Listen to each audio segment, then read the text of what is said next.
Voilà la suite de cours. Bien, donc on a déjà fait la vitesse moyenne, la vitesse attendue, on a déjà fait quelques exercices, et voici le troisième. Donc ici, ce qu'il vous raconte, on réalise ici l'esterification, donc on verra ça l'année prochaine, on fait les esters. En gros, les esters sont quoi? Sont les arômes. Donc les arômes qu'on a en fait, ce sont des produits chimiques. Bien.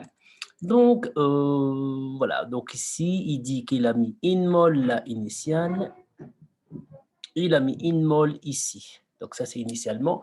Il vous demande en fait le nombre, il vous donne le nombre de moles méthaniques restants, donc ce qui reste. Donc là, ici, on a déjà un, il reste un, ben, ça veut dire combien de moles disparus? Ben, rien. Et du coup, ben, ici, on a 0,5 qui reste, alors qu'on en a déjà à la base 1, ben, 0,16. Et là, bah, c'est 0,62. Et là, c'est 0,63. Et là, c'est 0,2. OK. 2,5. C'est ça. Et donc là, 0,6, plutôt 6. C'est possible? Non. Du coup, bah, 6 et 5. Et là, c'est 0,58. Et là, c'est 0,8. Voilà. Et donc là, c'est le nombre de moles qui sont en fait là. Et le nombre de moles des méthanoates de propyle, ben, qu'est-ce qu'on a en fait on a formé chaque fois? Ben, si on avait 0, ben, au-dessus toujours 0. Et ben, ici, ben, si ces 0,16 ont disparu, ben, ça veut dire ont été réapparaître ici. C'est une mole, on obtient une mole. Donc, c'est la même chose. Ici, partout, c'est la même chose. Et par après, il demande la concentration. Et je pense, si je ne me trompe pas, il demande ici le nombre de moles. Donc là, par rapport au nombre de moles, le poids C, il dit qu'on est dans 100 millilitres. OK? Donc on est dans 100 millilitres. Donc ça veut dire quoi? Ben, ça veut dire que C est égal à N sur V. Vous avez le nombre de moles, ça c'est un ester. Ben, celui-là, c'est l'ester. OK? Et donc, le nombre de moles, ben, c'est 0. Et donc, là, on divise par 0,1 chaque fois. 1 divisé par 0,1. Donc, ça veut dire que c'est fois 10, quoi. 2,6, 3,6, 5,2, 5,6, 5,8 et 5. Oh non.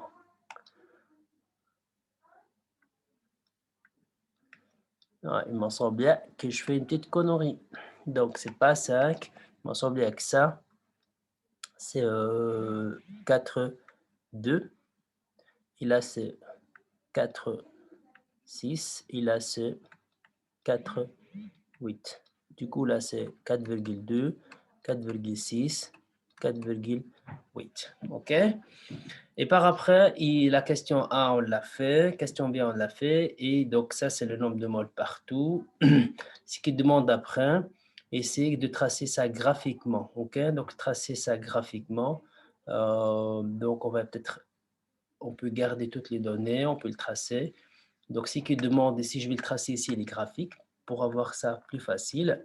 Et du coup, le graphique, c'est la concentration de l'ester en fonction de temps. Et du coup, on part des euros. Et du coup, ben, ça augmente, ça augmente, ça augmente, ça augmente, jusqu'à en fait le 5 moles par litre. À quelle température? À 60 minutes. OK? Donc là, c'est 5 moles par litre. Et on obtient un graphique comme ça, ben, simplement si vous avez fait tout le poids, ça va marcher. Et puis la question après, donc on voit que c'est un réactif, c'est un produit, il se forme en fonction de temps. Et comme vous voyez ici, il demande de calculer, donc ça c'est le poids D, ça c'est fait. Et donc le poids d'après, il demande de calculer la vitesse moyenne de certification entre 10 et 20 et 40 et 50. 10 et 20 et 40, 60. Donc, qu'est-ce qu'on obtient ici? Donc là, ça veut dire on va prendre le poids 10 et le poids 20. Du coup, ben, on a le 2 poids. Donc là, ici, ben, c'est CA, C2. Et du coup, ben, TA, là, c'est T2. Donc la vitesse moyenne ici, ben, c'est la vitesse moyenne ici. Donc la vitesse moyenne entre 10 et 20, eh ben, est égal à delta C sur delta T. Bien sûr, faites attention, ici c'est C, pas delta N. Donc, normalement, graphiquement, on fait les graphiques pour aller chercher les poids sur le graphique parce qu'on n'est pas sûr que tout le poids passe les graphiques. Donc, le plus correct, c'est de prendre le point sur le graphique. Après, bon, voilà, ils seront plus ou moins ici, c'est la même chose. Donc, à 10 et à 20. Et donc, à 10, ben, c'est 3,6 moins 2,6, plus ou moins ici. Mais sinon, si je le fais correctement, vous lisez, ça donnera plus ou moins la même chose. Et donc là, c'est 20 moins 10. Et donc, c'est 1 divisé par 10. Et bien, ça fait 0,1. Donc, on fait attention à l'unité. C'est mol par litre pour la concentration et par minute pour la deuxième. Et si on fait la même chose pour la vitesse moyenne, mais entre 40 et 50, eh bien, ce sera 50, c'est 4,8 moins 4,6 divisé par 50 moins 40. C'est deux vitesses, vous voyez comme ici, ça monte. Donc là, ça fait 0,2 divisé par 10, c'est 0,02 mol par litre par minute. Ce qu'on peut remarquer surtout, c'est que la vitesse moyenne ici est le plus faible par rapport à ça. Donc, plus le temps augmente, plus la quantité diminue, donc plus la vitesse du croissant.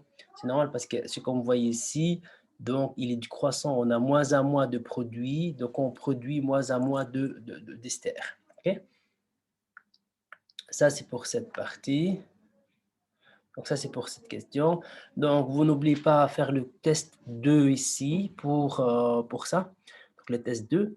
Et du coup, bah, une fois que vous avez fait le test 2, qui valide ça, oui, je profite peut-être à rappeler encore autre chose avant d'aller plus loin.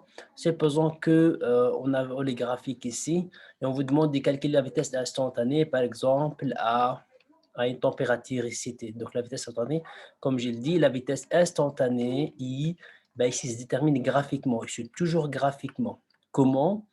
Eh bien, vous devrez, en fait, ce que vous allez faire, tracer la tangente au point ici. Je vais essayer de faire plus, non. Donc, une fois qu'on a la tangente, eh bien, ça, c'est la pente. Comment on calcule la pente des tangentes? Vous prenez, en fait, deux points, un point ici, un point là. Donc, vous cherchez la pente de cette tangente-là. OK? Donc, c'est delta C sur delta T. Donc, c'est la pente. Donc, delta C sur delta T. Donc, on obtient la pente. Donc, comme j'ai dit, pour la suite, vous faites le test 2. Et une fois que vous avez fait le test 2, donc vous préparez ça pour jeudi comme devoir. C'est quoi? En gros, on va introduire maintenant la vitesse. Comme on a introduit la vitesse, on va voir en fait qu'est-ce qui influence la vitesse. Mais pour découvrir en fait tout ce qui peut influencer la vitesse, je vous suggère d'aller chercher les réponses des 6 questions. Donc, une fois que vous avez trouvé ces réponses, notez un maximum, cherchez. Ici, il n'y a pas l'annexe 3, ben, je l'ai exprimé, donc notez vos réponses ici. Et du coup, en réfléchissant à ça, on va introduire des labos. Donc, le cours qui va venir après, on va faire un labo ensemble. Donc, je compte sur toi pour ce recherche-là.